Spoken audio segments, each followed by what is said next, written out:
И во деновите кои што следат да се проверат сите оние компании кои што добиле на некаков начин лиценца за да ја вршат оваа дејност. Но ова е само почеток.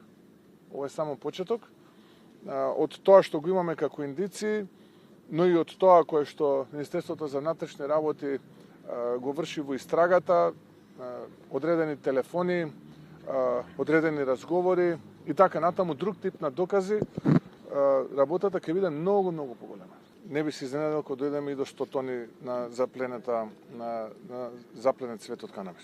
Тоа што оваа власт прави е цело време дефокус. Нема одговор како таа дрога ја поминала границата. Покрај сите гранични служби, царина, полиција, кој бил таму надлежен, ги гледали ли пратките, барат ли документи.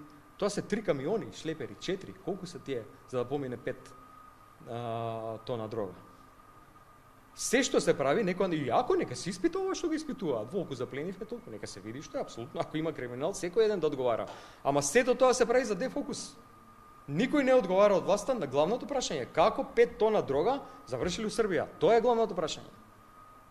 Со чии амин?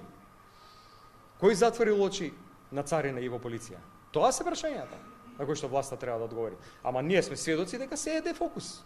Каква врска може да имам јас со шверц на 5 тона дрога преку граница? Ајде, молам, приказни за мали деца.